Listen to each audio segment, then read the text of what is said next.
All right, let's talk about FOMO. You know the feeling, right? That little pang of anxiety you get when you see your friends are out doing something fun without you, or just that constant itch to check your phone, just in case. Well, that's the fear of missing out. And today, we're going to pull back the curtain and find out why it has such a powerful, almost magnetic pull on us. I mean, it's a fair question, isn't it? Why does something as simple as missing a party or not being in on a group chat, why does that feel so genuinely physically bad?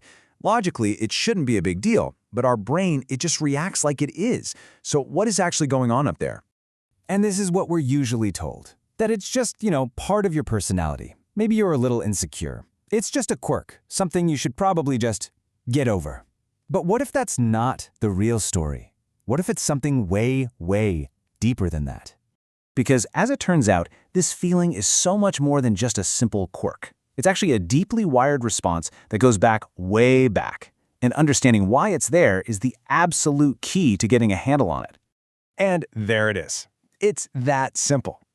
When you feel that spike of FOMO, your brain isn't just being dramatic. It's literally reacting as if it's facing a real potential threat. I know it sounds extreme, but stick with me here, because it's true. So let's get into the science of it. The best way to think about FOMO is like an ancient emergency alarm system in your brain. It was designed for a world where being part of the group, being socially connected, was everything. Getting left out wasn't just lonely, it could be a literal death sentence. And this is where it gets really interesting. We all tend to think of FOMO as this super modern problem, right? Something born from Instagram feeds and group chats. But the reality is, it's an ancient survival instinct that's just being hijacked by our modern world. The feeling isn't new. It's just the triggers are now everywhere, and they're incredibly loud. So what do we actually mean by a threat response?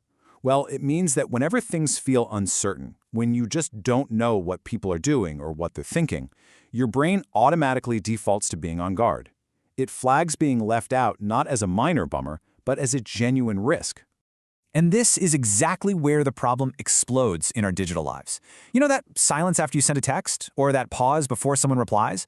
Your rational modern brain knows it's probably nothing.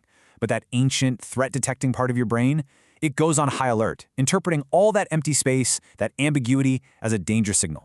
So this leads us straight into a really nasty trap, because when our brain sounds that alarm, what do? We have this very modern, very instant way to try and shut it off. We check our phones. But here's the thing. This creates an incredibly powerful and addictive cycle. Let's just walk through this loop together. So first, some kind of uncertainty creates a little spark of anxiety. Then, your brain triggers that threat alarm we've been talking about. So you instinctively reach for your phone to find out what's going on. And for a split second, seeing there's no new message or getting a reply, it makes that anxiety go down. And that little hit of relief, it reinforces the entire cycle, teaching your brain that checking your phone is the solution. And here's the kicker. The very thing we do to make ourselves feel better, the constant checking, is actually strengthening the underlying belief that we have to be constantly monitoring everything to be safe. We're literally training our own brains to be on edge all the time. But here is the good news. You absolutely can break this cycle. You can learn how to disarm that false alarm. Now, the solutions are pretty simple, but they might feel a little weird at first because they require you to go against that powerful, compulsive urge to check. So we're going to look at 4 really powerful strategies to retrain your brain and start taking back control from that faulty alarm system. Okay, let's break these down. First up, normalize uncertainty. On purpose. This is like building a muscle. You start small. Maybe leave your phone in the other room for just 30 minutes. Then try for an hour. You're slowly teaching your brain that a lack of new information isn't actually a threat. Next, pre-commit to communication windows. Instead of your day being a constant reaction to pings and dings, you decide, okay, I'm checking messages at 9 a.m. and then again at 4 p.m. You're grabbing the controls back. Then, and this one is a real game changer, remove optional urgency cues. You know those little red notification bubbles? They are literally designed to trigger that alarm in your brain. Just turn them off. It's like cutting the wire to the false alarm bell. And finally, build offline fallback rituals. This is all about creating real, dependable points of connection that don't need a screen. A weekly phone call with a friend, a standing coffee date. These things act like solid proof to your ancient brain that you are safe, you are connected, you're part of the tribe, even when you're not online. So, why do all this? Why does it matter? Because the end goal here isn't just about feeling a little less anxious. It's about reclaiming one of the most valuable things you have, your attention.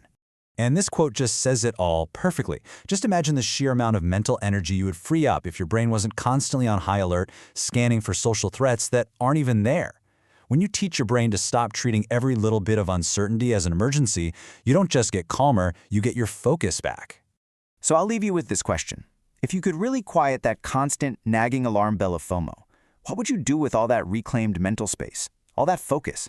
What project or hobby or person could you pour that energy into instead? The choice, really, is yours.